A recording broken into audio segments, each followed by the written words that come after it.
मी पत्रकार आहे, मला शब्दांचं ज्ञान तुमच्यापेक्षा तुम्ही आहे. पत्रकार गल्लीतलाच असा आहे. किंवा कोणी आता असा परत एकदा सांगतो, सारखं ऐका. सत्य सांगायची गरज नाही. मला मी डोकं पत्रकार ठिकाणी आहे, मी ऐका. मुसलमान नाही, आहे. अरुणजी हे ऐका, अरुणजी ऐका. संपूर्ण महाराष्ट्राला माहिती आहे ऐका. तुम्ही पत्रकार आहे. तुम्ही सहमुख्य अरुणजी, प्रवक्ते आहे. तुम्ही कुणाची हो ठीक आहे. कोण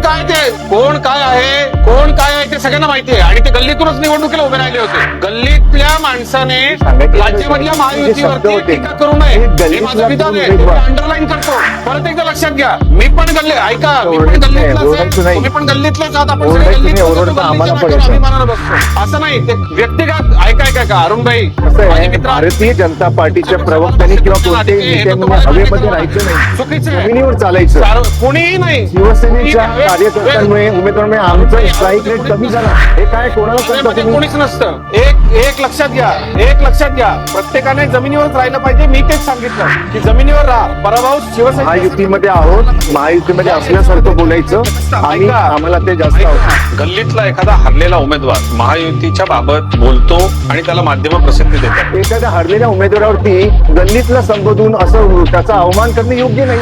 गल्लीतले तर 14 भाजपाचे पण हरलेले आहेत. तो आपण सगळेच गल्लीतले आहोत. गल्लीतूनच आपण आता कसं तुमचं डोकं ठिकाणावर आलं? मध्ये बसतो याचा अतिशय अभिमान आहे. आपण गल्लीमधलेच कार्यकर्ते आहोत. नाही आम्ही गल्लीमध्ये नाही आहोत, आम्ही जनतेमधले कार्यकर्ते आहोत. गल्ली हा शब्द योग्य नाही. गल्लीतला एक उमेदवार हरला म्हणजे काय?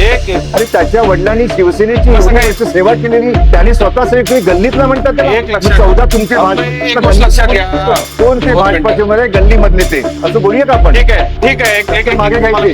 ऐका असं आहे की नाही ऐका ना. महायुतीचे उमेदवार कसे पडतील यासाठी एक टोळी काम करते. ती खूप कार्यरत आहे, ऍक्टिव्हली काम करते. ते फक्त निवडणुकीच्या वेळेलाच ऍक्टिव्ह होतात, बाकीच्या वेळेला कुठेही दिसत नाहीत. कुठेतरी दादरवरती हफ्ते घेत अशा प्रकारे फिरत. पक्षाची टोळी ही भाजपच्या पक्षाचीच टोळी आहे. भाजपचे काही पदाधिकारी आहेत, त्यांना बाजूला आता सध्या केलेलं होतं, पण काही पद देऊन परत त्यांना ऍक्टिव्ह काहीतरी झालेले आहेत. वॉर्ड लेवलचे पदाधिकारी खूप चांगल्या प्रकारे काम करत होते, पण ह्यांनी चुकीच्या प्रकारे व्हॉट्सअपवरती मेसेज टाकून या गोष्टी घडवल्या आहेत. ज्या पद्धतीनं गल्लीतला एखादा हरलेला उमेदवार महायुतीच्या बाबत बोलतो आणि त्याला माध्यम प्रसिद्धी देतात, मला असं वाटतंय हे काही बरोबर नाही. मुंबईमध्ये आम्ही महायुतीमध्ये होतो आणि भारतीय जनता पक्षाच्या कार्यकर्त्यांनी अतिशय जीवापाड काम केलं. भारतीय जनता पार्टी, शिवसेना, महायुतीचा प्रचार केला आणि त्याचं फलित देखील दिसलं. आता सांगायचं झालं तर आमच्या 14 जागा पडल्यात. 7 पासून 84 पासून ते 100च्या आत या आमच्या 14 जागा ज्या पडल्यात त्याची संख्या आहे. कुठे 7 मतांनी पडल्या, कुठे 14 मतांनी पडल्या. मग आम्ही आमच्या विरोधकांवरती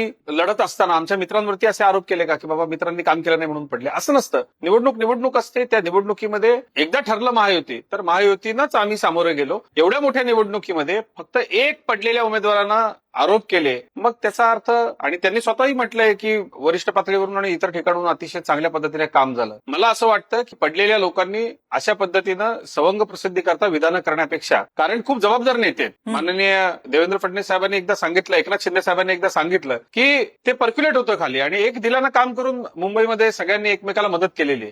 या अशा विधानांमुळे त्यांना प्रसिद्धी निश्चितपणे मिळेल. आणि माझं तर मत आहे की माध्यमांना सुद्धा अशा पद्धतीची चर्चा घडवून आणण्यामध्ये एक प्रकारे ते माध्यमांचं कामच आहे शेवटी. पण या विधानांनी माध्यमांमध्ये चर्चा घडेल, आपल्याला काहीतरी लाईमलाईट मिळेल. तुम्ही स्वतः उभे राहिलात, तुमची बहीण शेजारून उभी राहिली, तिथल्या रिडेव्हलपमेंटच्या करता आपण सामान्य मुंबईकरांच्या पाठीशी उभा राहिलात का? जे एकनाथ शिंदे साहेबांचं धोरण होतं ते आपण जर नीटपणे खाली पोहोचवलं असतं तर मला असं वाटतं त्यांना पराभवाचा सामना करावा लागला नसता. शिवसैनिकाप्रमाणे जसं विजयाला तुम्ही सामोरे जाता, तसं शिवसैनिकाप्रमाणे तुम्ही पराभवाला देखील सामोरं जा ना. त्याकरता महायुती खूप मोठी आहे, केंद्रापासून ते सगळीकडे आहे. याच्यामध्ये खूप जबाबदार नेते आहेत. त्यामुळे कोणीही विधान करत असताना महायुतीमधल्या पराभूत आमच्या सहकार्यांनी आमची पूर्ण सहानुभूती त्यांच्याबरोबर आहे. परंतु हे बरोबर नाही, हे चुकीचं आहे आणि हे निराधार आहे. विचारूया आपण शिवसेना याबद्दल काय विचार करते. अरुण सावंतजी, शिवसेना काय या सगळ्या संदर्भात विचार करते? आणि अरुण, हे अजित चव्हाण म्हणतात की अशा गल्लीतल्या कार्यकर्त्यांनी, गल्लीतल्या उमेदवारांनी एखादी निवडणूक हरल्यानंतर अशा प्रतिक्रिया देऊ नये. पहा, अजित चव्हाण हे भारतीय जनता पार्टीचे सहमुख्य प्रवक्ते आहेत, एक जबाबदार प्रवक्ते आहेत. गल्लीतला एक साधारण उमेदवार, आता असेच गल्लीतले भारतीय जनता पार्टीचे 14 उमेदवार हरलेले आहेत. गल्लीतले हा शब्द महत्वाचा आहे. तेव्हा जबाबदार प्रवक्त्यांनी जबाबदार वक्तव्य केली पाहिजेत, हे माझ्या मित्रांनी जरा लक्षात ठेवावे. राहिली दुसरी गोष्ट, सरवणकर जे आहे, समाधान सरवणकर, हरल्यानंतर प्रत्येक व्यक्ती हा व्यथित होतो. त्यांच्या त्या व्यथेतून त्यांनी हे वक्तव्य केलं असेल याच्याबद्दल दुमत नाही. त्यांनी स्पष्ट शब्दामध्ये सांगितलेलं आहे की भारतीय जनता जनता पार्टीचे सर्व कार्यकर्ते माझ्यासाठी अतिशय उत्तमरित्या काम करत होते. RSSचे अनेक पदाधिकारी, अनेक नेते माझ्यासाठी, शिवसेनेच्या माझ्या या उमेदवारासाठी अतिशय उत्तमरित्या काम करत होते. परंतु भारतीय जनता पार्टीमधील एक टोळी गुप्तरित्या मला हरवण्याकरता आणि माझ्या बहिणीला हरवण्याकरता काम करत होती. आता ही टोळी कोण आहे हे शोधून काढलं पाहिजे. कारण अनेक पक्षांमध्ये आता झालंय काय, गेल्या वर्षभरामध्ये अनेक प्रवेश केले गेले आहेत. जो येईल त्याला प्रवेश करा, जो येईल त्याला प्रवेश करा. आणि खास करून ही गोष्ट जास्त प्रमाणात भाजपामध्ये घडलेली आहे. तर अशा वेळेस विरोधकांमार्फत कुणी तिथे गुप्तहेर तर पाठवली नाहीयेत ना. आपल्या पक्षामधल्या गुप्त बातम्या पोहोचवण्याकरता, काढण्याकरता असे गुप्तहेर येण्याची चान्सेस आहेत. आणि हेच गुप्त टोळी आज कदाचित शिवसेनेच्या उमेदवारांना तसेच भारतीय जनता पार्टीच्या उमेदवारांना सुद्धा हरवण्याकरता प्रयत्नशील होती, असा समाधान सरवणकर यांचा आरोप आहे. आणि हा आरोप अतिशय गंभीर आहे, याचा अभ्यास केला गेला पाहिजे. उगीच प्रवक्त्यांनी त्याच्यावरती गल्लीतला म्हणून शेरा मारू नये. पण म्हणजे सावंतजी, तुम्हाला हे शक्य वाटतं का, ज्यांचं बूथ लेवल मॅनेजमेंट आहे, प्रत्येक मतदार कुठल्या भागात असतो, काय करतो, किती मतदार कुठल्या घरात आहेत, या सगळ्याचा रेकॉर्ड ठेवणारी पार्टी, त्या पार्टीच्या नावाने जर एखादं टोळकं असं काम करत असेल, त्या पक्षाला माहिती नसेल असं वाटतं? नम्रताजी, हेच तर आश्चर्य आहे. होते काय, मी तुम्हाला माझा अनुभव म्हणजे सांगतो. थोडक्यात तुम्ही असं म्हणताय की त्यांना माहिती होतं आणि त्यांच्या आशीर्वादाने हे सगळं झालं होतं, अशी शंका तुम्ही व्यक्त करताय? अगदी 100% शंका मी व्यक्त करतो आणि त्या उमेदवारांनी सुद्धा व्यक्त केली. हे शोधून काढूया ना आपण. विचारूया आपण. एखाद्या हरलेल्या उमेदवारावरती गल्लीतला संबोधून असं त्याचा अवमान करणे योग्य नाही. विचारूया. तर 14 भाजपाचे पण हरलेले आहेत. विचारूया. म्हात्रे सर पण आहेत, पण मला अजित चव्हाणांची प्रतिक्रिया घेऊन त्यांच्याकडे जायचंय. अजित चव्हाण. नाही अरुणभाई, महायुतीच्या बाबत आलेल्या विधानावरून मी त्यांना असं म्हटलो, आपण सगळेच गल्लीतले आहोत, गल्लीतूनच आपण निवडून येतो. आता कसं तुमचं डोकं ठिकाणावर आलं? लोकांमध्ये बसतो याचा अतिशय अभिमान आहे. आपण गल्लीमधलेच कार्यकर्ते आहोत. नाही, आम्ही गल्लीमध्ये नाही आहोत, आम्ही जनतेमधले कार्यकर्ते आहोत. गल्ली हा शब्द योग्य नाही. गल्लीतला एक उमेदवार हरला म्हणजे काय? अरे त्याच्या वडिलांनी शिवसेनेची एवढी वर्ष सेवा केलेली, त्याने स्वतः सेवा, तुम्ही गल्लीतला म्हणता त्याला? 14 तुमचे कोण ते भाजपाचे मध्ये गल्लीमधले ते, असं बोलूया का आपण? ठीक आहे. मागे काय ऐका असं आहे की नाही, ऐका ना, मी पत्रकार आहे, मला शब्दांचं ज्ञान तुमच्यापेक्षा तुम्ही पत्रकार असा किंवा कोणी असा सारखं सांगायची गरज नाही. मी पत्रकार आहे, मी अरुणजी ऐका, संपूर्ण महाराष्ट्राला माहिती आहे की तुम्ही पत्रकार, तुम्ही सहमुख्य प्रवक्ते आहात. तुम्ही कुणाची हो ठीक आहे, कोण काय आहे ते सगळ्यांना माहिती आहे. आणि ते गल्लीतूनच निवडणुकीला उभे राहिले होते. गल्लीतल्या माणसाने राज्यामधल्या महायुतीवरती टीका करू नये, हे माझं विधान आहे, ते मी अंडरलाईन करतो. परत एकदा लक्षात घ्या, मी पण गल्लीतलाच आहे, तुम्ही पण गल्लीतलेच आहात, आपण सगळे गल्लीत अभिमानानं बसतो. असं नाही, ते व्यक्तिगत ऐका अरुणभाई, भारतीय जनता पार्टीच्या प्रवक्त्यांनी किंवा कोणत्याही नेत्यांनी हवेमध्ये राहायचं नाही, चुकीचं जमिनीवर चालायचं. कोणीही नाही. शिवसेनेच्या कार्यकर्त्यांमुळे, उमेदवारांमुळे आमचं स्ट्राईक रेट कमी झाला. हे काय कोणाला सांगता तुम्ही? कोणीच नसतं. एक लक्षात घ्या, प्रत्येकाने जमिनीवरच राहिलं पाहिजे. मी तेच सांगितलं की जमिनीवर राहा. पराभव शिवसेना, महायुतीमध्ये आहोत, महायुतीमध्ये असल्यासारखं बोलायचं. आम्हाला ते जास्त आवडतं.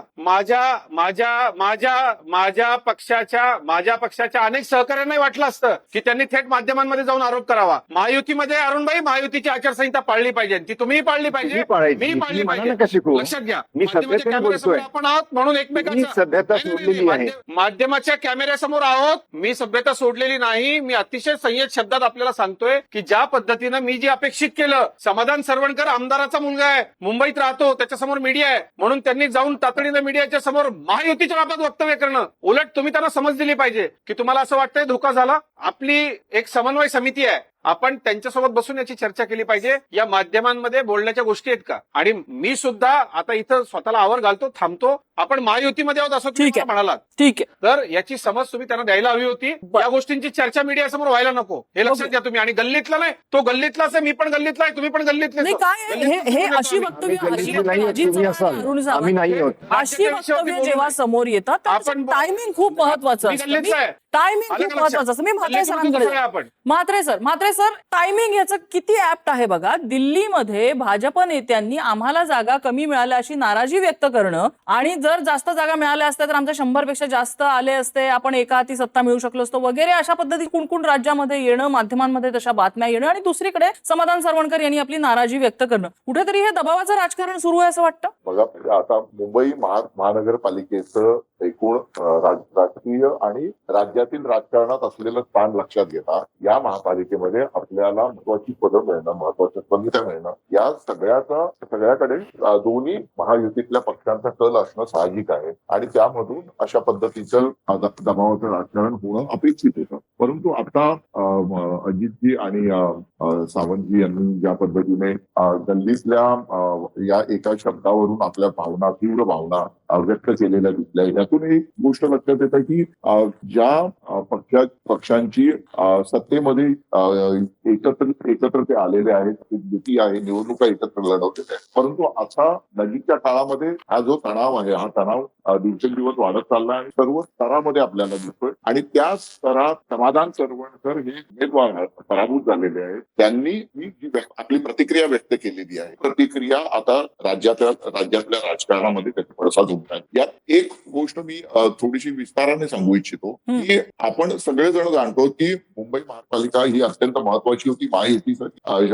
उद्धव ठाकरे यांच्या शिवसेनेकडून राज ठाकरे यांनी एकत्र येऊन ज्या पद्धतीने मराठी माणसाचा मुद्दा समोर आणला होता आणि त्या लढाईमधून लढून ही महायुतीने ही महानगरपालिका आपल्याकडे आणलेली आहे. आणल्यानंतरच्या काळामध्ये आता तातडीने महापौर कोण होणार, महत्वाच्या म्हणजे स्थायी समितीपासून बेस समितीपासून सगळ्या महत्वाच्या समित्या कोणाकडे जाणार याची चर्चा दिल्लीमध्ये सुरू असताना त्याचे पडसाद असे स्थानिक पातळीवर उमटणं, यातून एक गोष्ट लक्षात येते की ती म्हणजे की सर्व काही आलबेल आहे असं दाखवण्यात सातत्याने प्रयत्न दोन्ही पक्षाचे शीर्षस्थ नेते करतात.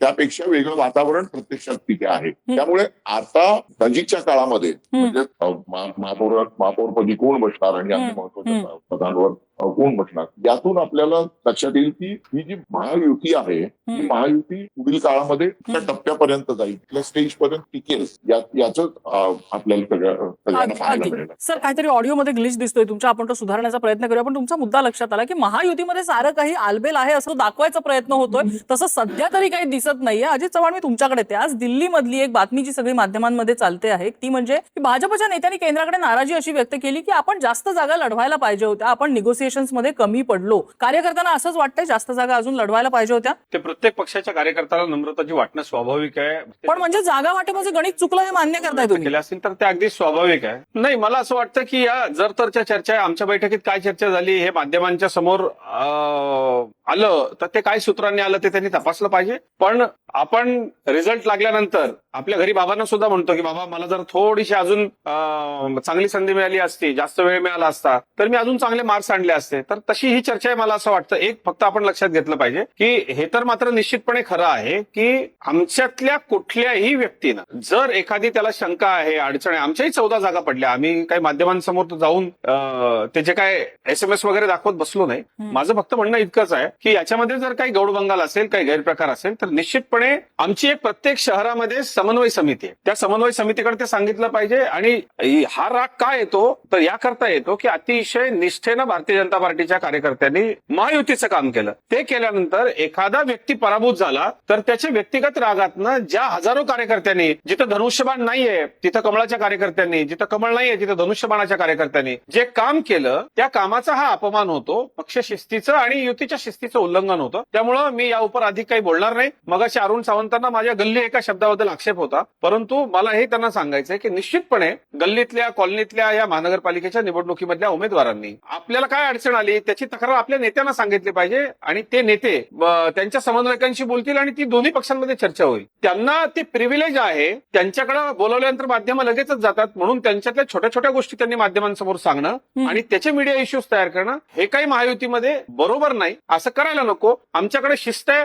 आमच्या कार्यकर्त्यांनी पक्षशिस्त राखत 7 मतांनी पडलो तरी तो पराभव स्वीकारला खेळाडूपणे. जर त्याच्यामध्ये विरोधकांबद्दल काही तक्रार असतील तर त्या आम्ही केल्या, निवडणूक आयोगाला जाब विचारला किंवा रितसर तक्रारी केल्या. मात्र आमच्या सहकाऱ्यांनी काम केलं नाही असं आम्ही अजिबात म्हणणार नाही. बरं. आम्ही तसा कधीच आमच्या शिवसैनिकांवरती सहकाऱ्यांवरती आरोप केला नाही, कारण त्यांनी जिथं करायचं होतं तिथं काम केलं आणि नाशिक सारख्या ठिकाणी जिथं आम्ही विरोधात होतो बरं. तिथं मैत्रीपूर्ण लढतीत ताकदीनं लढलो. पण ठीक. जिथं ज्या सहकाऱ्यांनी आपलं काम केलेलं आहे त्यांचा अपमान करण्याची भावना आमची नाही, तो आम्ही ठीक आहे. करणार नाही. अरुण जर असं सावंत कोणी करत असेल तर हे काही बरोबर नाही. अरुण सावंत 90 जागा लढवल्या, 29 जिंकल्या, 32% आपला स्ट्राईक रेट असतो. किती जागांवरती समाधान सरवणकरांनी जो आरोप केला अशा किती जागा आहेत असं वाटतं की जिथे भाजपने काहीतरी असे व्हॉट्सअप जो स्क्रीनशॉट दाखवला नाही. तसे काही प्रकार केले तसं आरोप होतो? नम्रताजी पहा, आम्ही जे हरलो आहोत ते आम्ही कुठेतरी कमी पडलो म्हणून हरलो आहोत. हम्म. भारतीय जनता पार्टीने आम्हाला हरवलं असं आम्ही तरी मुळीच म्हणत नाही आहोत. परंतु समाधान सरवणकर यांनी जे उदाहरण दिलंय त्या उदाहरणाचा अभ्यास करायला काय हरकत आहे ना. हम्म. त्यांनी तर स्पष्ट शब्दात सांगितलेलं आहे की भारतीय जनता पार्टीचे हम्म. कार्यकर्ते, RSSचे कार्यकर्ते अतिशय उत्तमरित्या मला साथ हम्म. देत होते. परंतु एक कोणतरी टोळी काम करत होती जी भाजपाच्या विरोधात सुद्धा लोकसभा, विधानसभा आणि कॉर्पोरेशनला काम करत होतं. तिचा शोध लागला गेला पाहिजे. यात हम्म. गैर ते काय आहे मला सांगा आपण. हम्म. आता आम्ही जे हरलो आपण म्हणालात, हम्म. आम्ही मान्य करतो ना, जनतेपर्यंत जाण्यासाठी आम्ही कुठेतरी कमी पडलो हम्म. आणि म्हणून आमचे उमेदवार काही ठिकाणी हरलेले आहेत. हम्म. त्याला आम्ही जबाबदार आहोत, भारतीय जनता पार्टी नाही. बर, ठीक आहे. मी म्हात्रे सरांकडे पुन्हा एकदा येते. म्हात्रे सर, यामागे राजकारण काहीतरी शिस्त आहे एवढं नक्की, कारण समाधान सरवणकर हे एक आमदार पुत्र असले, एक ज्येष्ठ पदाधिकाऱ्यांचा मुलगा जरी असले तरी सुद्धा आता अजित चव्हाणांनी सांगितले ती प्रोसेस असते. काही नाराजी असेल, अडचणी असतील तर त्या समन्वय समितीकडे, पक्षातल्या श्रेष्ठींकडे आधी येतात, मग माध्यमांसमोर येतात. जर ते थेट अशा प्रकारे माध्यमांसमोर येत असतील तर कुणाचं तरी अभय आहे, कुणीतरी त्यांना गाईड केलेलं आहे माध्यमांसमोर यायला, असं नाही का वाटत? समाधान सरवणकरांचा जो सात्विक संताप आहे, हा सात्विक संताप आपण सगळेजण समजू शकतो. हो. त्यांची बहीण सुद्धा या निवडणुकीमध्ये अगदी. पराभूत आहे. सदा सरवणकरांचा आतापर्यंतचा आपण ट्रॅक रेकॉर्ड जर बघितला हम्म. तर शिवसेनेत असताना, शिवसेनेतून बाहेर गेल्यानंतर सुद्धा सदा सरवणकर हे सातत्याने निवडून आलेले आपल्याला पाहायला दिसतात. हो. मागच्या निवडणुकीत मात्र त्यांचा पराभव पराभव झाला. झाला. विधानसभा पराभव होण्याच्या आधी आपण लोकसभा निवडणुकीत संपूर्ण राजकारण जर बघितलं तर राज ठाकरे यांनी बिनशर्त पाठिंबा जाहीर केला होता महायुती. हम्म. त्यावेळेस राज ठाकरे यांनी एकनाथ शिंदे यांच्या चिरंजीवांच्या मतदारसंघात जाऊन सभा घेतली हो. आणि त्यांनी आपला जो मनोदय होता महायुतीला पाठिंबा देण्याचा, हा लोकसभा निवडणूक पूर्ण करून दाखवलं. हम्म. त्यानंतर आली विधानसभा निवडणूक. या विधानसभा निवडणुकीच्या सुमारास माहीम मधून ज्या वेळेस राज ठाकरे यांच्या मुलाने अमित ठाकरे यांनी अर्ज भरला, हम्म. त्यावेळेस आलेल्या मिटिंग आपण आठवा, वर्षा बंगल्यावर एकनाथ शिंदे यांच्या बरोबर हम्म. सदा सरवणकर यांना पाचारण करून हम्म. देवेंद्र फडणवीस, सदा सरवणकर आणि एकनाथ शिंदे हम्म. अशी बैठक झाली होती. आणि त्या बैठकीमध्ये या दोन्ही शीर्षस्थ नेत्यांनी सदा सरवणकर यांनी आपली उमेदवारी मागे घ्यावी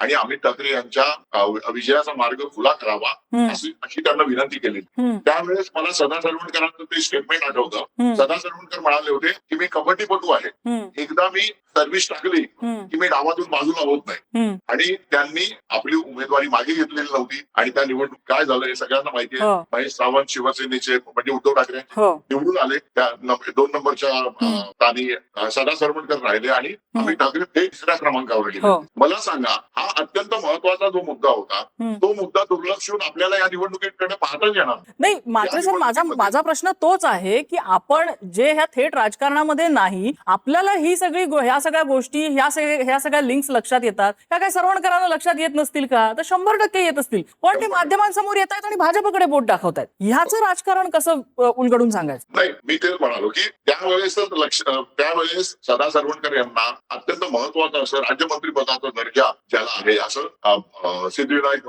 मंदिर न्यासाचं अध्यक्षपद दिलेलं होतं. हम्म. आणि ते पद त्यांच्याकडे कायम राहील अशा पद्धतीचं त्यांना आश्वासन सुद्धा दिलेलं होतं. आणि हे सगळं झाल्यानंतर सदा सरवणकर यांनी ही निवडणूक लढवली. निवडणूक लढवल्यानंतर ते या अध्यक्ष पदावर पण राहिले. हम्म. पण त्यानंतरच्या काळामध्ये की पुन्हा जेव्हा नगरसेवक पदाच्या निवडणूक आल्या तेव्हा सदा सरवणकर यांनी आग्रहाने आपल्या मुलाच्या बरोबर मुलीसाठी सुद्धा तिकीट मागून घेतलं, आपल्या कार्यकर्त्यांसाठी सुद्धा तिकीट मागून घेतलं. एक आमदार म्हणून ते त्यांचं कर्तव्य होतं आपण समजू. परंतु या सगळ्याचे जे परिणाम होणं अपेक्षित होतं हे त्यांच्या जवळच्या कार्यकर्त्यांमध्ये मोठ्या प्रमाणात नाराजी झाली. आणि भारतीय जनता पक्षाचे ज्या कार्यकर्त्यांना या भागातून उमेदवारी हवी होती त्या कार्यकर्त्यांमध्ये सुद्धा जी नाराजी पसरली, कदाचित यावर सावंतजी अधिक चांगल्या पद्धतीने बोलू, ही नाराजी सुद्धा मोठ्या प्रमाणात सोशल मीडियावर बघायला मिळत होती. तर याचे हे सगळे पडसाद आपल्याला आता पाहायला मिळतात. आणि जे अजित जे म्हणाले की सर्वंट कुटुंबियांना मीडियाचा ऍक्सेस जास्त आहे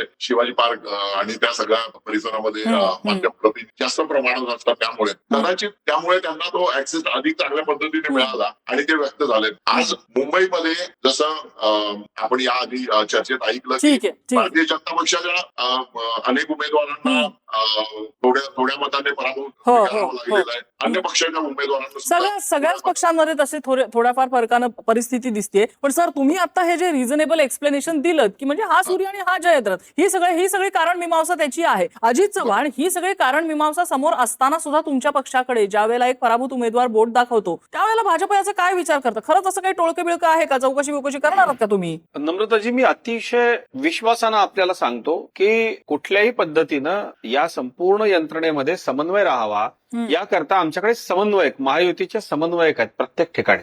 आणि मला एक आपल्याला सांगायचं आहे की कुठलाही पक्ष असो, त्या पक्षामध्ये सामान्य कार्यकर्ता या पदावरून कोणीच कोणाला काढू शकत नाही.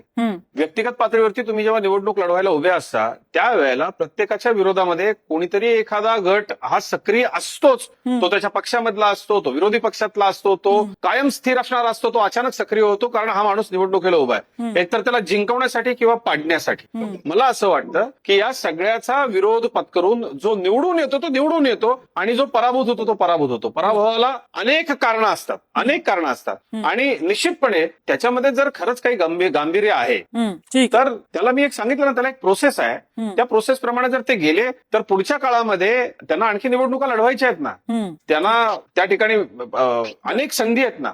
पण त्याच्यामुळं आपल्या एका विधानामुळं राज्यात, केंद्रात, इतर महानगरपालिकांमध्ये, अगदी ग्रामपंचायतीपर्यंत ज्या ठिकाणी महायुती आहे इथं 2 प्रवक्त्यांमध्ये वादावादी झाली. तर हे काही बरोबर नाही. एक सिस्टीम असते, त्या सिस्टीम प्रमाणे गेलं पाहिजे, शिस्त पाळली पाहिजे. ठीक आहे, शेवटची 30 सेकंद. अरुण सावंत, काय प्रश्न काय आपला? मुद्दा हाच आहे की इथून पुढे काय आता सरवणकरांच्या आरोपांचं काय?